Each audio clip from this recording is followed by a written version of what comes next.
세종대구가 네. 조금 약간 깝깝한 그렇죠. 상황이에요. 지금 이제 가장 하락 분위기를 가장 크게 나타내는 거는 이제 대출 규제 시작하기 전부터 이미 이제 이 두 도시는 하락 분위기를 나타냈단 말이죠. 네. 그래서 둘 다 하락이라고 생각하는데 상황이 달라요. 아, 그래요? 상황이 다른 게 뭐냐면 아주 크게 다른 게 뭐냐면 미분양.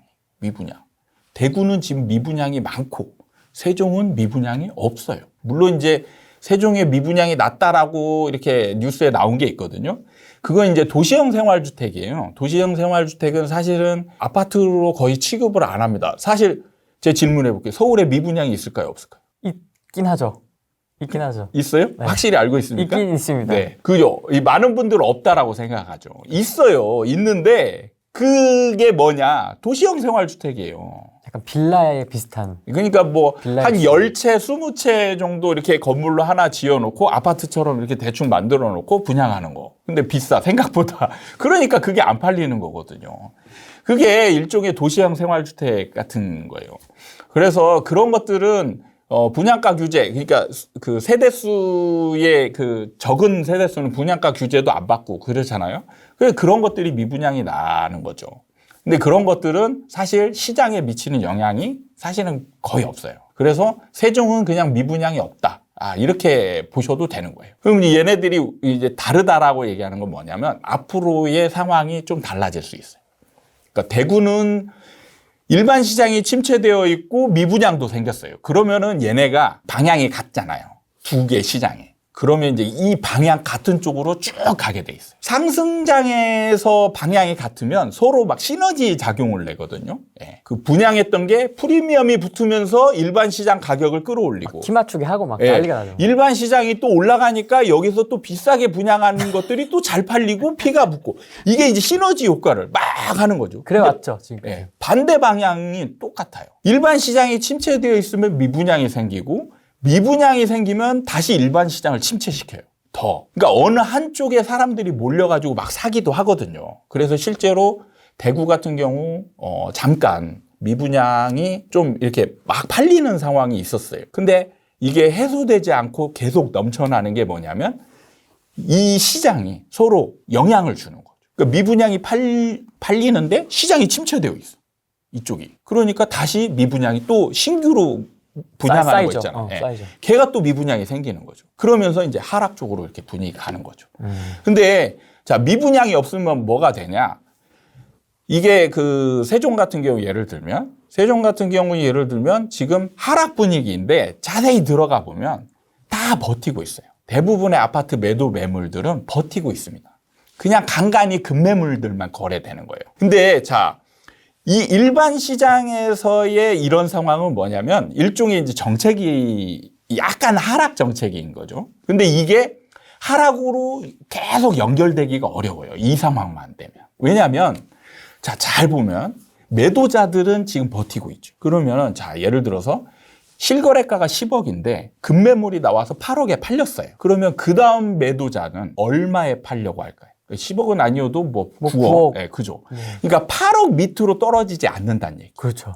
그게 문제인 거죠. 그러니까 이게 안 팔리는 물건이 생겨야 된다라고 얘기하는 게 뭐냐면 팔렸잖아요. 그럼 일반 시장에서는 매도자는 그 소유 효과와 그 다음에 지금까지 상승해왔던 그런 기대 심리가 강하기 때문에 자꾸 팔려고 할 때 이 급매물보다 낮게 내놓으려고 하는 성질이 없어진다는 얘기예요. 그러면 8억에 팔리면 8억보다 높은 가격에도 시도를 해보는 거죠. 그렇죠. 예.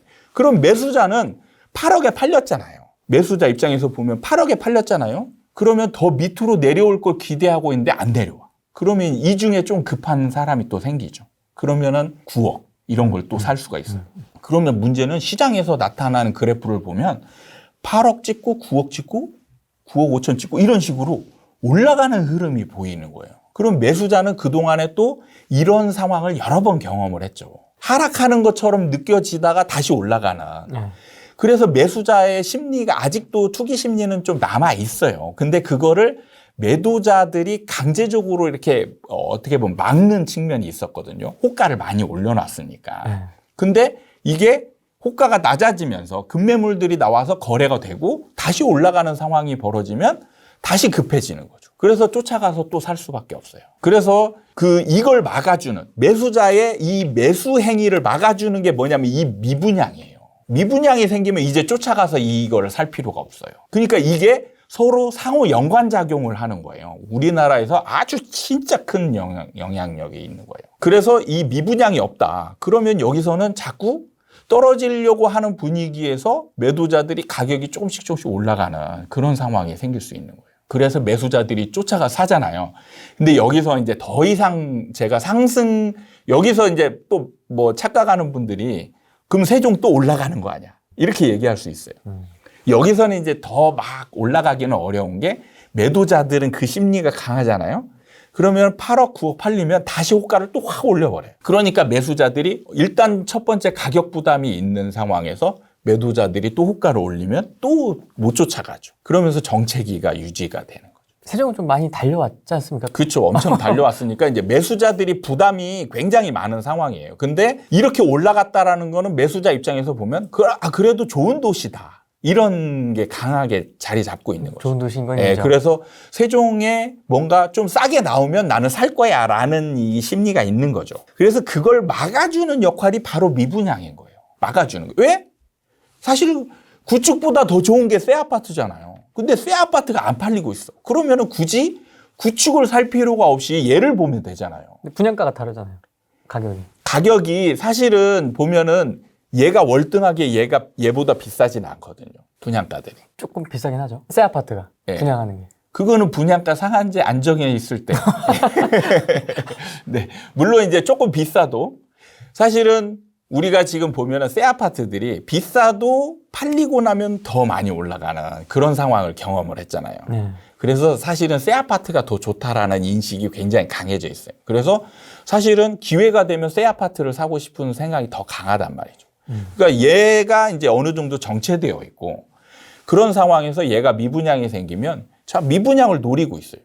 근데 미분양이 팔리는 것만 보고 있죠. 사실은 사람들이 굉장히 적극성이 나타나는 게 내가 먼저 적극성은 잘 안 해요. 내가 먼저. 예. 어떤 물건이 많잖아요. 그러면은 내가 먼저 가서 사야지. 그래가지고 내가 사서 올려야지. 개미들은 이런 거 절대 못해요. 아, 그렇죠. 예. 그렇죠. 개미들은 뭐냐? 내가 지켜보고 있다가 남들이 사는 거 보고 이제 올라가겠구나 해야 뛰어드는 거예요. 그 미분양을 보고 있는데 미분양이 안 팔리고 계속 누적되고 있어. 그러면 이때부터 매수세가 완전히 사라지는 거예요. 저 이제 소장님이 하락을 강하게 얘기하는 지역이 서울 수도권이잖아요, 주로. 네네. 서울 수도권을 보면 미분양이 그렇게 막 쌓여있는, 눈에 띄게 쌓여있는 도시도 없는 것 같고. 그렇죠. 거래량은 죽었지만. 네. 그러면 이게 눌림 아니냐. 네. 뭐 하락장이 정말 올 수 있을까? 네. 이런 생각을 가지신 분들이 수도권에는 좀 있는 것 같습니다. 그렇죠. 그럴 수 있어요. 그래서 제가 지금은 정책이라고 표현을 했던 거고 여기서 미분양이 생기면 저는 이제 하락이다라고 얘기를 하거든요. 근데 지금 경기도에서 제가 볼 때 이제 올해쯤 미분양이 이제 어느 정도 나올 가능성이 많다. 외곽부터. 네. 이렇게 보는 거죠. 그래서 사실은 정책이 기간을 대충 제가 1년, 2년, 제가 이제 올해 뭐 길면 내년까지 이렇게 보는 게 그냥 대충 얘기하는 게 아니에요. 이 미분양 나는 상황을 유심히 좀 이제 지켜보고 미분양이 언제쯤 나고 이게 언제쯤 확대될 건지 이런 것들을 대략적으로 지금 이제 계산을 해보는 거죠. 그게 올해쯤 이제 경기도에서 미분양이 날 확률이 굉장히 높고 네. 그렇게 되면 이제 점점 이게 없다가 생기는 거죠.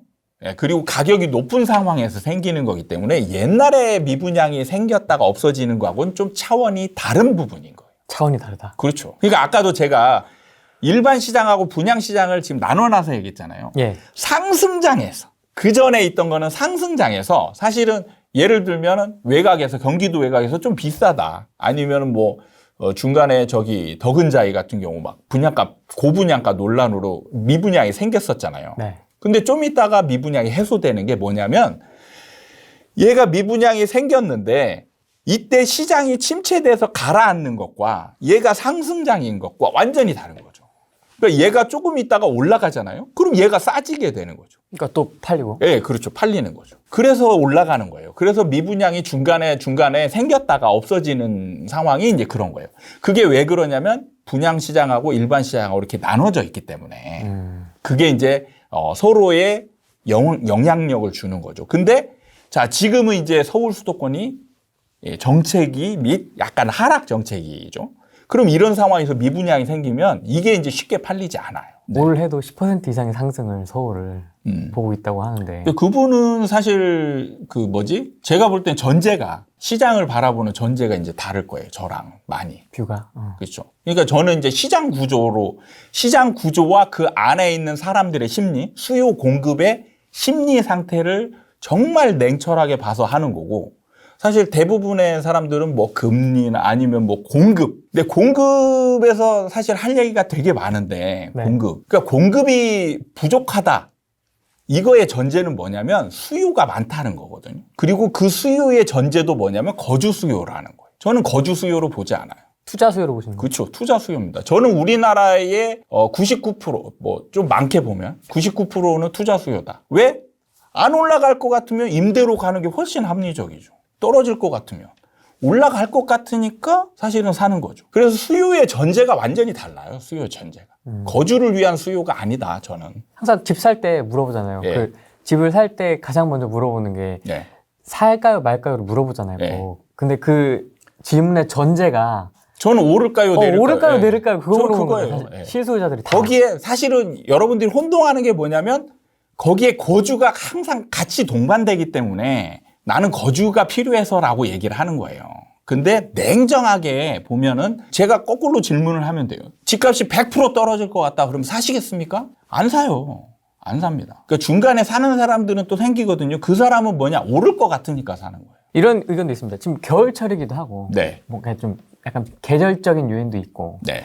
대선을 앞두고 있기 때문에 네. 약간 관망세인 거다. 하락이 아니고 하락이 시작이 아니고 관망하고 또 6월 네네. 이후면 또 불타오를 것이다. 이렇게 보시는 분도 있는데요. 그렇게 보셔도 되죠. 동의하진 않으시고. 네, 동의하진 않죠. 그래서 그렇게 얘기하시는 분들도 계세요. 올 하반기 때 예. 보자. 예. 안 떨어진다. 보자. 네. 보시죠. 네. 아, 보시죠. 네. 여기서 착각하는 게, 지금 안 떨어진다. 이거죠.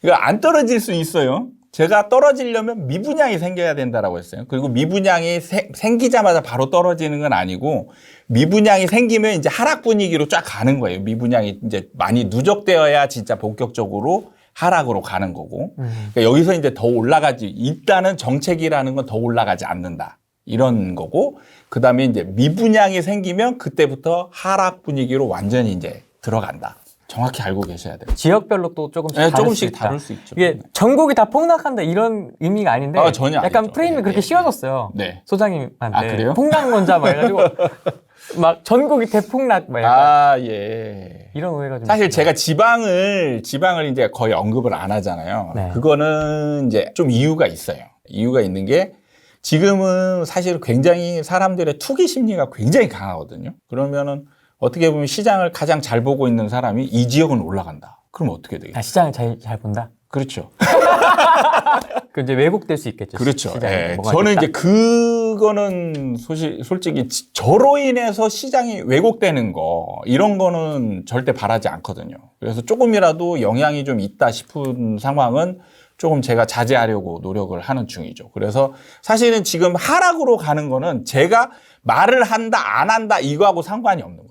그냥 자동인 거거든요. 그래서 자동인 거를 그냥 얘기를 하는 거고. 근데 제가 뭔가를 어느 지역은 좀 올라갈 것 같다. 이런 상황이 되면 영향이 제가 저를 너무 과대평가하나요? 아니, 어디 나가시면 조회수가 네, 막 네. 10만 뷰, 20만 뷰 그래서 그런 부분을 언급을 안 하는 거지. 제가 항상 약간 곁다리로 말씀드리는 게 올라가는 지역이 있습니다. 네, 있어요. 그거는 이제 제가 공부를 좀 하셔야 알 수 있다. 공개적으로 하긴 조금 어렵다. 네, 그렇습니다.